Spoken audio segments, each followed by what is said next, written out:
and welcome to Legacy's Allure, brought to you by MTG Training Grounds, the educational series dedicated to providing you with all the info on popular decks, strategies, insight, and more for the Legacy format.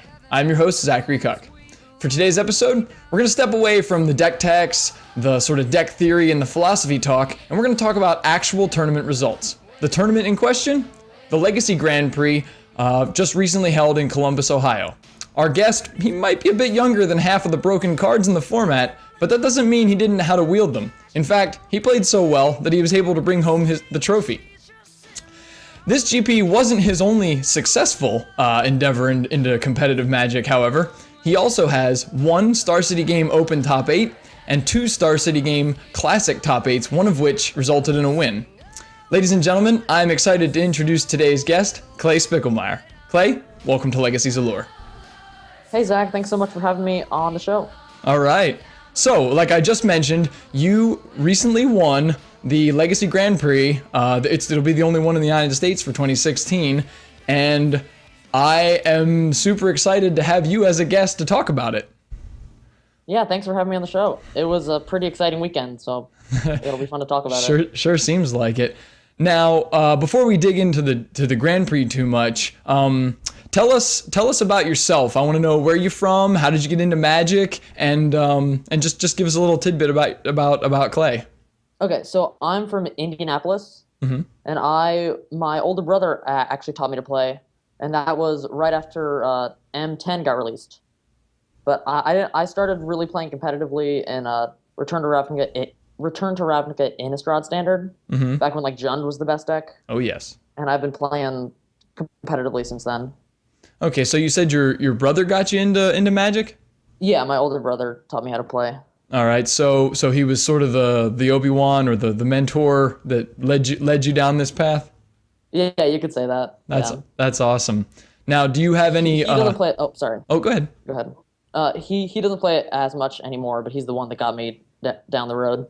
No, it's that's sort of a common theme with a lot of Magic players, and the story of their life is that there's always sort of that the drug dealer, the guy who gets you into it, and he says here's some booster packs, maybe you should try this out, and within a matter of weeks you're so hooked and blowing all your allowance, right? Yeah, I was hooked pretty quick.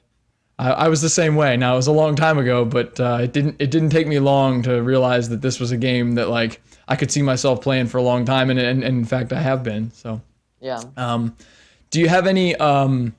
Obviously you've got your brother, but do you have any other influences or like friends who are really into the game and sort of you consider peers or people that you look up to? Indy has a pretty great Magic community.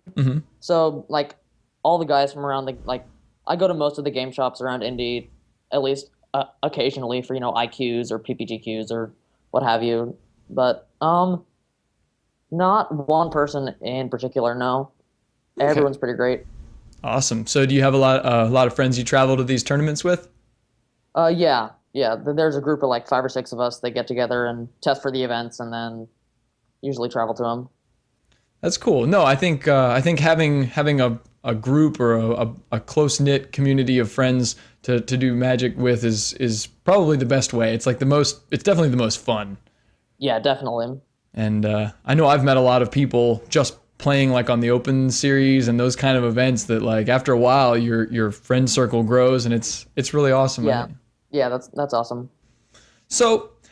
Obviously when you started, you said back in M10 you weren't quite the caliber of player that you are now. Nobody's good at it right out of the gates, I don't think so. I was slinging some crawl worms back then. Heck yeah. And I mean, that's funny because you started in M10 playing crawl worms, and I was definitely casting crawl worms and scaled worms in Ice Age when I started. Like nothing has changed. That's great. Yeah, no, there's still crawl worms in all the core sets.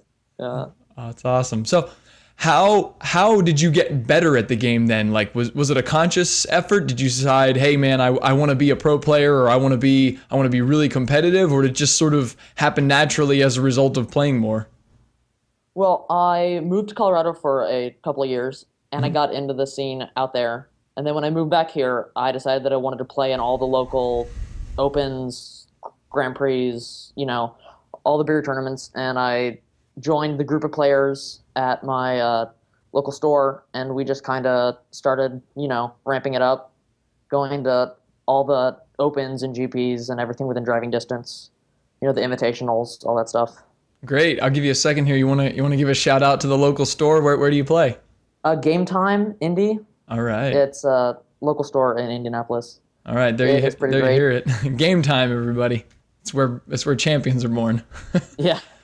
So let's move on to Legacy. How long have you been playing Legacy? I've been playing Legacy. I've been following it for a couple years. I really started playing, I think, last fall. Mm-hmm. Back when Rug Delver was one of the bigger decks. Mm-hmm. And then Rug Delver has fallen out of favor recently. And I switched over to Infect, I think, in April, maybe March. Mm-hmm. So I've been playing Infect since then. Okay, so Infect is more of a recent discovery or recent decision? Yeah. It has a lot in common with Rug Delver. Mm-hmm.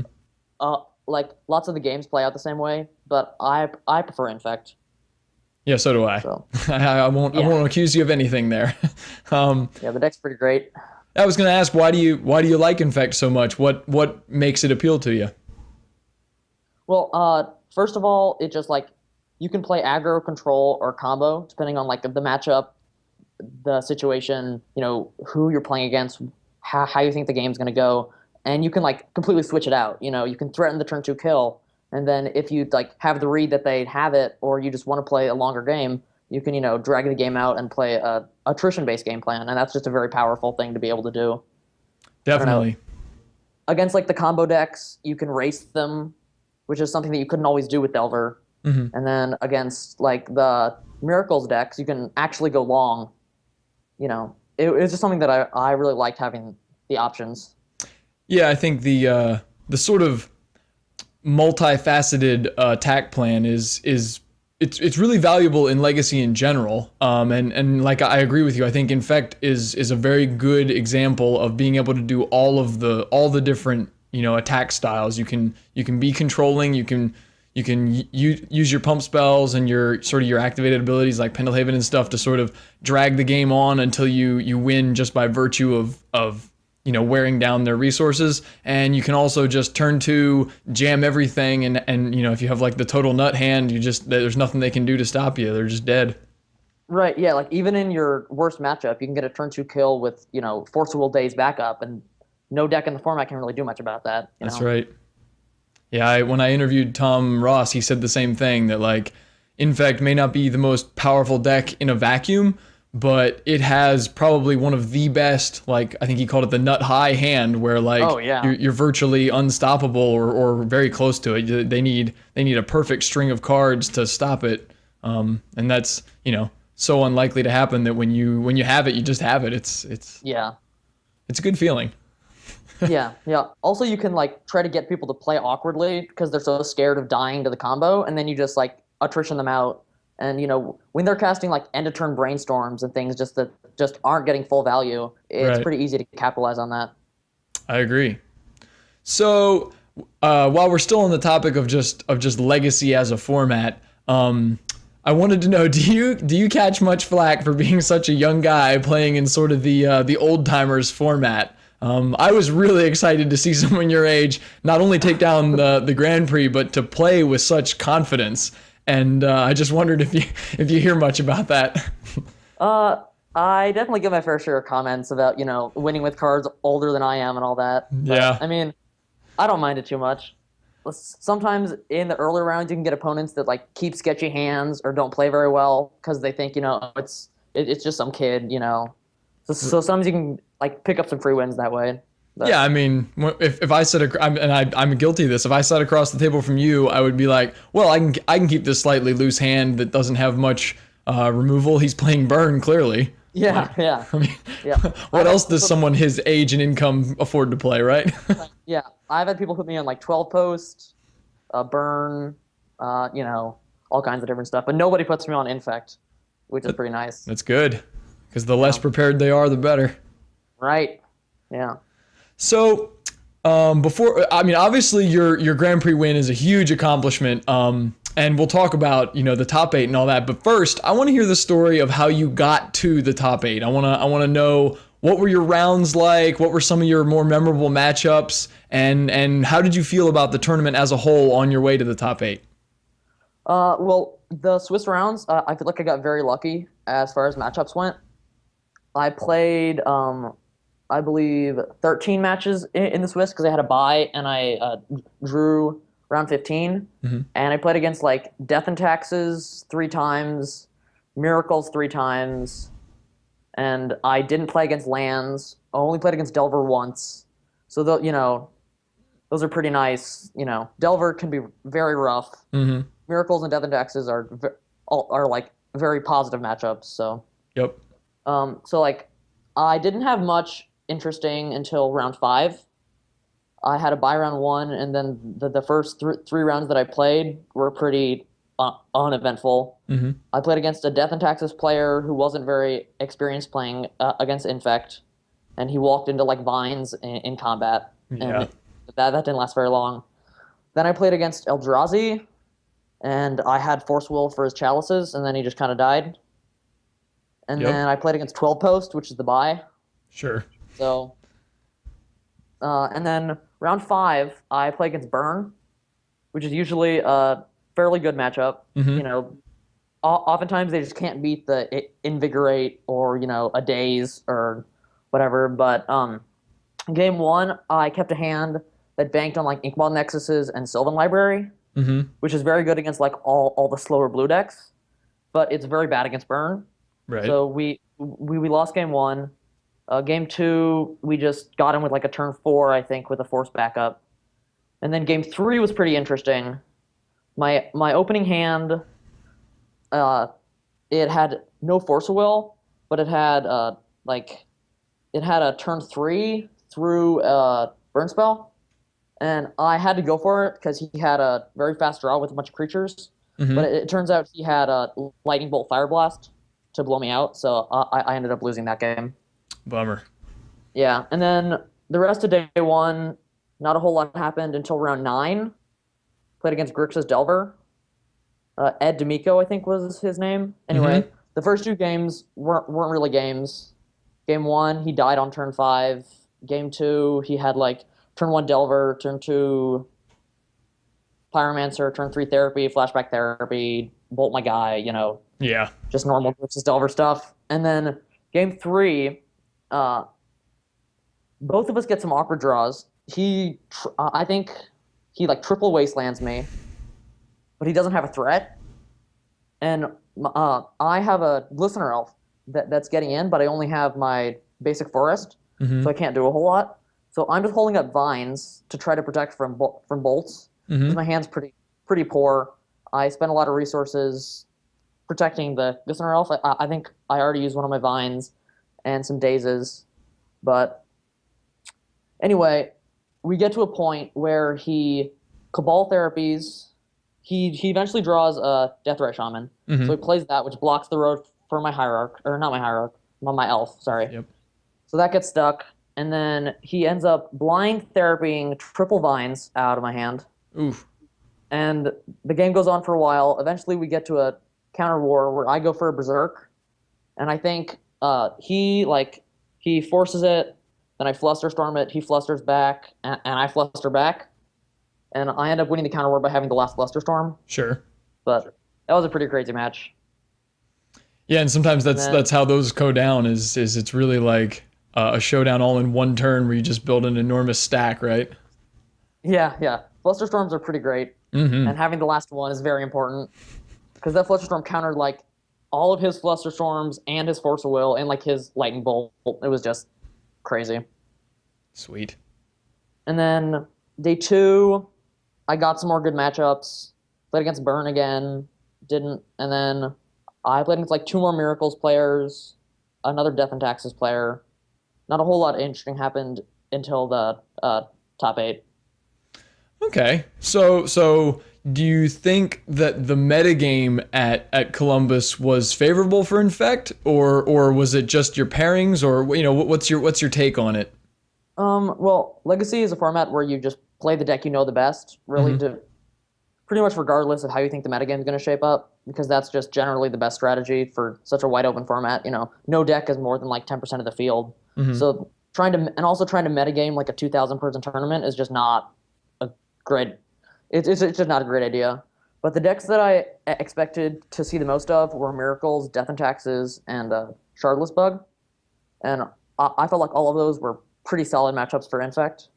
So I felt like Infect was a good choice.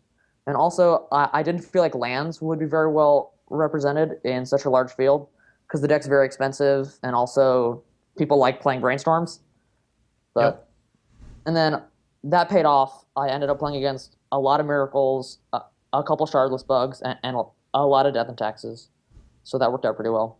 Yeah, and like you had mentioned, those are all pretty solid matchups. So it sounds like, if nothing else, your metagame call was right, or at least your deck choice for the expected metagame was right. And even if I haven't looked at the breakdown of like day 2 or anything, but even if it's not the right call in a general sense, you made a very good point that we've brought up on this show lots of times. Is you don't in Legacy, you don't gain very much from trying to game the field or have like the deck that has the edge. You gain more and far more from playing the deck you know really well, and the advantage of just sort of outplaying your opponent and knowing what you're doing better than they know their deck is a huge advantage that really can't be beaten by any other means.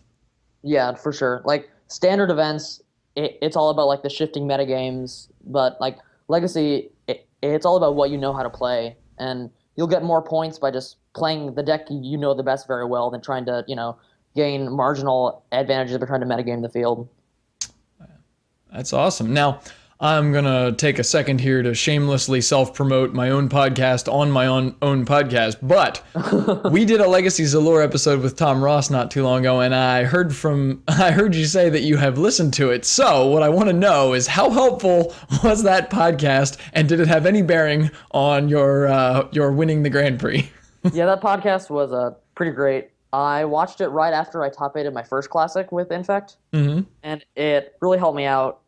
Hearing Tom Ross explain, all the different, nuances of the deck just really helps to, when you're trying to learn, all the nuances of the deck, having a master like him, explain everything is pretty awesome. Yeah, I was ecstatic when we got him on the show, and I agree. I've gone back and watched that one. I think he really did a good job in a very Tom Ross style way of explaining, like, there's a lot to it, and there's a lot of edges to be gained by playing what you know and playing what you like. Like I said, he doesn't typically come out and just blatantly say things like that, but if you know Tom, that's what he was saying, and I agree. I think there was a lot to learn there. Yeah. All right, well, go ahead. Oh, I was just going to say, Infect is also just one of those decks that you can never stop learning from. Like, every time that I play against someone, I learn something from the match, whether it's how to sequence your lands, or how I should have stacked my Brainstorm, or, there's always something you can be doing better. Yeah, and actually, I'm gonna take a moment here to tell a little story. I actually went to Eternal Extravaganza, the Legacy and Vintage tournament up in Pennsylvania the weekend after the Grand Prix, and I started off that day pretty badly, much like my Grand Prix performance. I was doing poorly right in the beginning, and I had to have a little heart-to-heart with myself and say, Zach, you know this deck well, and you can play it better than this, but you've been really sloppy. And I don't think I learned any new tricks like how to play my Invigorates or how to stack my Brainstorms, but I did learn that taking my time and being very methodical with my decisions, even when some of them seem obvious, like just jamming your Berserk or whatever, I learned that I was reminded of the fact that I need to be methodical, and there are a lot of decisions to make, and you shouldn't rush it. I've just felt like, I deserve some wins here because I know this deck well, right? And that isn't what was happening. And once I slowed down and started playing better, I was able to come back from a 1-3, on the verge of being out of the event. I rattled off 5 wins and came back into the money to finish it. And I thought, now that is something that I should have already known, but it took that event and a lot of those games for me to realize how overconfident and cocky I had gotten. Yeah, that's especially dangerous in Legacy. Like, when you know a deck pretty well, it's pretty easy to just go on autopilot and, just say, I play this turn one and I play this turn two and not really reevaluate the game like every turn like you do when you're first learning. And I think just like slowing it down and, playing more like, I don't know, just playing like slower and reevaluating the board state every couple turns is really advantageous to someone just continuing to do that. Yeah, and like I said, sometimes it takes a real lesson, in a humbling lesson to get back to that point. So Yeah, I'm glad to hear someone else is learning from the deck every time. That's Yeah. great. So let's move on to the top 8. Let's start with this. They made the announcement of the top 8 competitors, and I assume you knew since you ID'd your last round that you were very likely to make it. How did you feel when you heard your name called, and you knew you had made the top 8? Well, it was pretty awesome, to hear that I was the 2 seed, which meant that I would be in the play for the first 2 rounds. Was pretty great. Just making top 8 of a Grand Prix is a pretty surreal thing to have happen. I was more paying attention to who would be the 7 seed. I really didn't want it to be Jarvis Yu. Right. Because I felt very good about like all my matchups in the top 8 except Noah Walker, who's a friend of mine playing Grixis Delver, and Jarvis Yu, who was playing Lance. And there were like 4 Miracles decks. Yep. I just want to play against Miracles, like, all 3 rounds. Turns out Jarvis was the 7 seed. So I got one of Infect's worst matchups in the first round, which was unfortunate. But we ended up winning, so I can't complain too much. Okay. Now, I can't speak to playing against Jarvis. I've had plenty of experience playing against lands, and I agree it definitely doesn't feel good. But there, like you showed, you can definitely win, and it usually revolves around some decent draws on your part and having some guts. But I can speak to what it's like to get whooped by Noah. So you can be glad you dodged that bullet because I think he's like invincible against Infect. So. Yeah, I played against Noah on Grixis a couple times, and I don't think I've gotten a game off of him. Nope, neither have I. Yeah, like good Grixis Delver pilots, it seems like they just crush Infect. I can beat medium Delver pilots. That's not a huge issue, but the really good ones, that's my probably most feared matchup. I'm the same way. I've contemplated how to fix that many a time, and I'm not even sure it's possible or worth it. You just dodge it and don't play against them. If you're dedicating like half your sideboard to beating an 8% deck or something, that just doesn't make very much sense. Agreed. So you already mentioned you played Jarvis Yu on lands, and obviously that match went well. But what were the other 2 matches that you played on your way to the or on your way to a win actually? And did you have any concerns or fears about what you might encounter beyond that first round? The first round was the deck that I was most scared of playing in the top 8 probably. It's a toss-up between Jarvis and Noah. Both those decks are pretty poor matchups and very good pilots, so I didn't really want to play against either of them. Then, I actively wanted to play against Miracles, and I got to play against Miracles twice on my way to the trophy. So that was very nice. That matchup's very solid. Let's talk about your semifinals match. How did that go? Or give us a little bit of a story, and who were you playing against? I was playing against I believe his name is Christopher Walton, and he was playing pretty stock Miracles. He had like 3 mentors, no council's judgments. And no Vencers. And Vencer the Vencer Caracas click engine is my biggest issue when it comes to Miracles. Like normal Miracles doesn't really have a lot of ways of interacting. They have like 4 swords and then some Terminus and some Force of Wills, and the rest of their deck just kind of dirtles around. Right. But counterbalance top's an issue, but you can get around that. But Vencer Caracas is basically the hard block. So I was happy that Christopher wasn't playing that. The match wasn't super interesting. I was on the play game 1, and I just played a turn 1 elf, dazed his turn 2 counterbalance, just got in some shift damage here and there, and then I think I killed him with Become Immense with a couple counterspells as backup. And And then game 2 was pretty interesting though. I was stuck on one land the whole game, and I had to try to maneuver. I had 2 noble hierarchs, but I didn't have any counterspells to fight over Terminus. So I had to try to maneuver the game in a way where I could end a turn crop rotation for a Nexus, and like catch him off guard there, because he was. I knew that he was floating a Terminus with a Brainstorm, but he didn't go for it because I always had mana up. Right. But one turn I think he might have gotten a little greedy. He cast a Jace and only had 1 white up, and I ended up crop rotating for an Ink Moth and getting him with Invigorate Vines. So. And that's how you do it a lot of times, right? Is you sort of wait for that turn where they either slip up or they get a little tight on mana, and then you pounce, you take advantage of that, because I don't know if there is a deck more mana efficient than Infect. Like you just can make like the counter spells are free, the pump spells are free. You have mana dorks. All the spells cost 1. You get to force them to play on your turn. Like with Ink Moth especially, like they don't get to do their usual. Well, I'll kill the guys on my turn, and that way we fight counter spells how I want to. You get to dictate the terms of engagement. Yeah. That's a big deal. Yeah, that's pretty awesome. It also makes days very good, because you can like oftentimes against like Delver decks, people can play around days, because if they just don't cast a spell for a turn, they take 3 from a Delver. Maybe they take a hit from a, Pyromancer or whatever, but it's not the end of the world. But against Infect, you have to cast your spells or else you're going to die. And Days gains quite a bit of value there. Yeah, it literally is the end of the world then. Yeah. All right. So your finals then was against Joe Lissette, and from what I read in the recap was kind of a nail biter. So were you ever worried that game, that third game had slipped away from you? Oh, for sure. I felt like the game had slipped away on turn 2.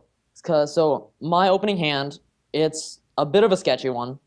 It has 2 Ink Moths, which is like the best card in the matchup. And then it has like Misty, Trop, Force of Will, Become Immense, Invigorate.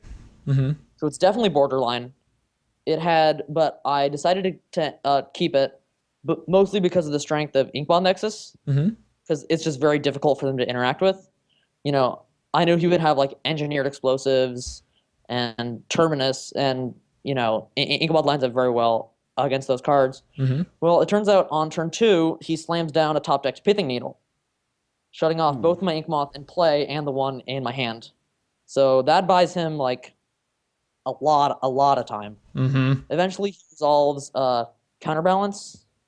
And but the good news is he doesn't have a clock, so I don't have to cast spells into it. So I can just wait. I can cool my heels. We're both just hitting land drops and passing it back and forth, and he doesn't have any threat. So I wait. Eventually, I think like turn 6 or 7, I Crossing Grip the Counterbalance. He misses on the blind flip, which is step 1, and then he draws like 3 Swords to Plowshares.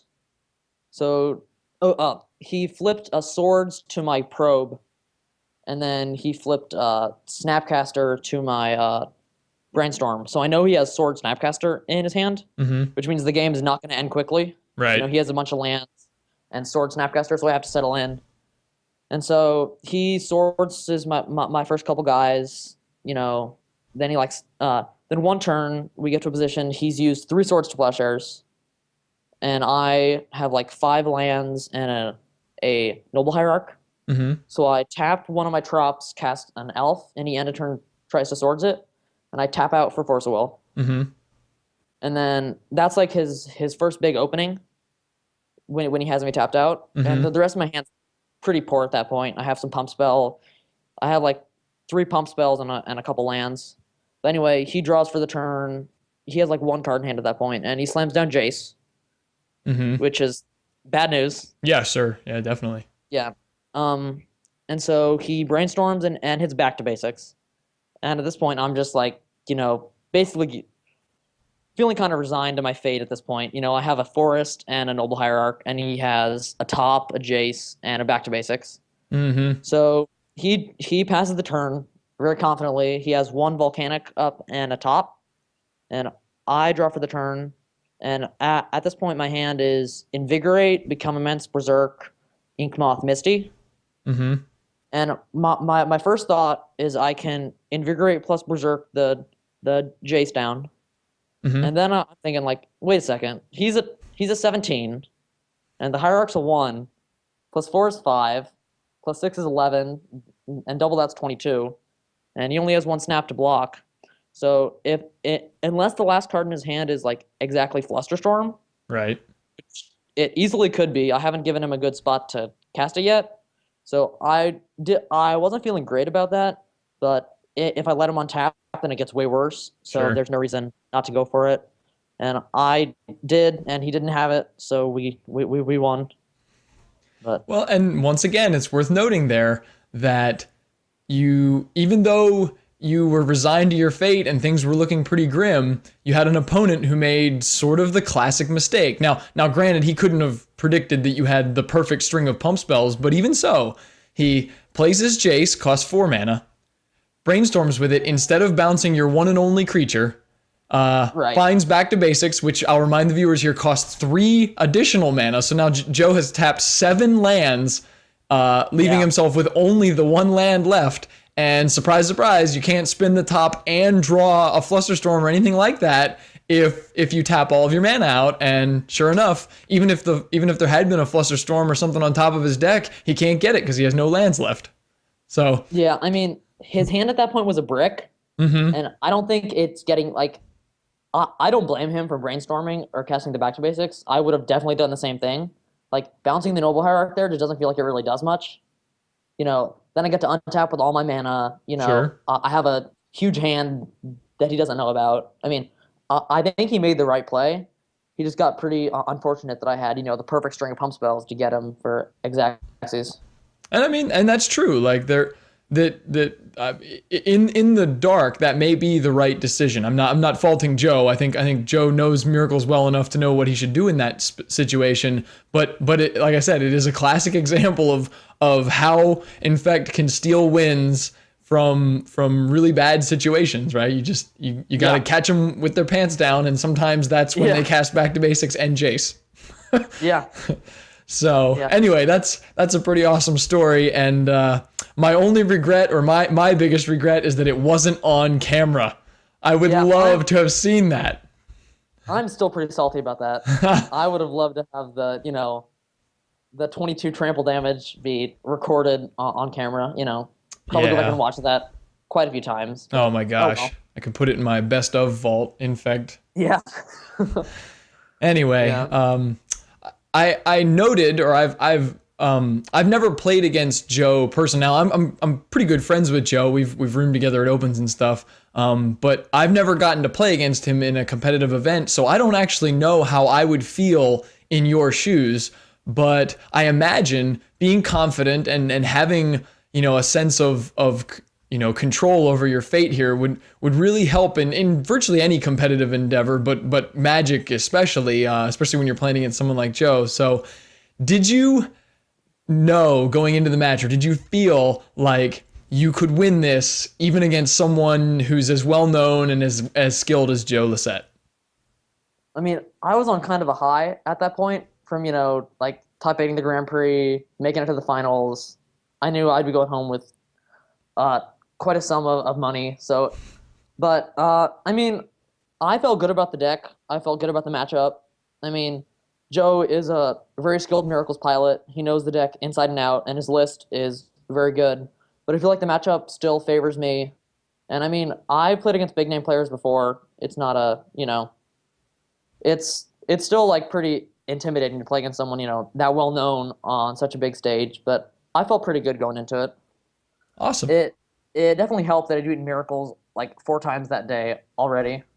That didn't hurt. Right. So you're already pretty confident, right? Yeah.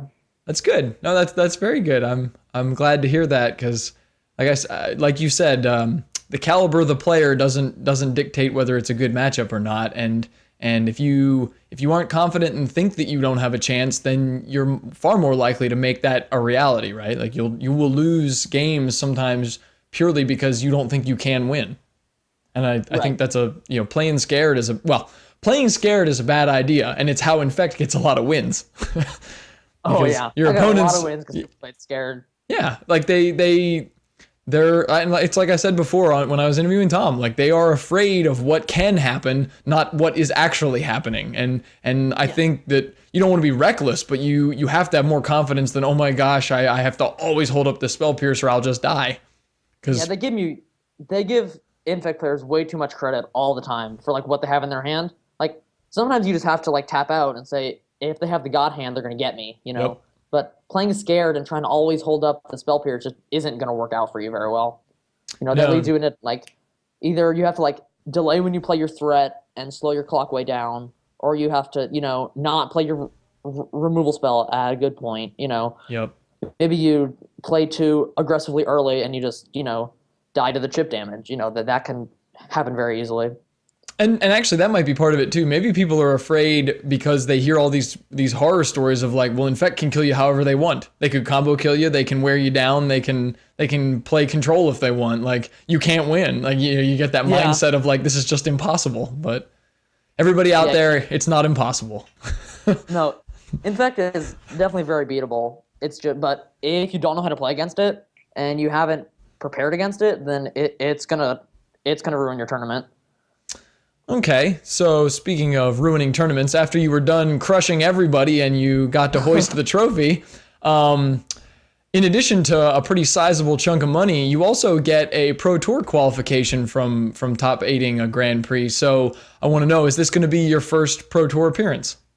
Yes. All right. Now which Honolulu, one is it? Honolulu? Where it is? Mm-hmm. Yeah, it's in the middle of October, and I've gotten pretty close before, but this is my first time getting the plane ticket, so that's pretty fun. So I got to ask then, are you, how excited are you? Like, because you know the Pro Tour is presumably even a step up from a Grand Prix, and it's definitely from an Open or something. Sure. So you'll now be playing with what are some of the best players in the world or against them, and how do you feel about that? How exciting is that? I mean, I think it's going to be great. I'm probably not going to do very well because you know it's the best players in the world. They come from all over. You know, but I mean, it's going to be fun. Preparing for it's going to be exciting. I'm going to try to get a couple of my friends qualified so we can, you know, prepare together for that. But yeah, it should be awesome. That's great. No, I'm excited for you. Major congrats on that, and I hope you're wrong. I hope you do really well, and that your lack of confidence with regards to the Pro Tour. I mean, hey, you beat Joe Lissette and Jarvis Hugh, and those are not slouches. Those are big name players. So you can get them. You can get the rest of them. Yeah, easy. All right, so you know, no big deal. We're gonna take LSV's title as winningest or most wins in an event or whatever. Right. Yeah. All right. So let's talk about the Grand Prix just a second more. What are your thoughts on the Legacy format after Grand Prix Columbus? Obviously, it was a very big event and should have been somewhat indicative or representative of the Legacy format, at least currently. And actually, it's worth noting that we also had the Grand Prix in Prague, right? So there's two different major Legacy events. How do you feel about the format as a whole? Where's it going? Is there likely any chance of changes, be it bans or whatever? And is Legacy a healthy format? Legacy is my favorite format. Yeah. It's pretty awesome. You know, I just love casting brainstorms, really. That's about what it boils down to. And I picked one of the best brainstorm decks, so that's pretty good. There's been a lot of talk about banning miracles after it was like half of the Columbus top 8 and put, 2 in the top 4, came in second in Prague. And it's just like de facto the strongest Legacy deck. And I think eventually Wizards probably is going to have to do something about it. I think that's probably going to be banning top. I don't know. Terminus isn't that much of an issue without top. Right. And I think they should probably ban one of the 2 lock pieces. Right. And I think top is a much stronger card than Counterbalance and also contributes more to like the time in the round issues. So I think like eventually top's going to have to go. I hope that happens later rather than sooner because Miracles is like one of Infect's best matchups. Sure. So personally, I hope Wizards takes their time, but I think for the health of the format, they should probably be at top. All right, well, there's one man's opinion. Now, I don't want to get too deep into the subject because it's always a hot button topic, and nobody's ever going to come to a consensus on it. But I guess my feeling is generally you're probably right. I would hate to see it go just because, to me, I think Legacy is at a great place where it is, and unless something causes the format to shift heavily one way or the other and really get degenerate, there's always going to be a best deck. And even though I'm not playing it, I don't mind if it's Miracles. Like you said, it's a pretty solid matchup anyway. And I mean, when you play against a good Miracles pilot, like it feels like a real game. It's not as egregiously slow as some people like to represent it and stuff. No, it's not. For all the haters and all the trash talking people have about Legacy and or Miracles specifically, I think it's just a lot of vile spewing for nothing.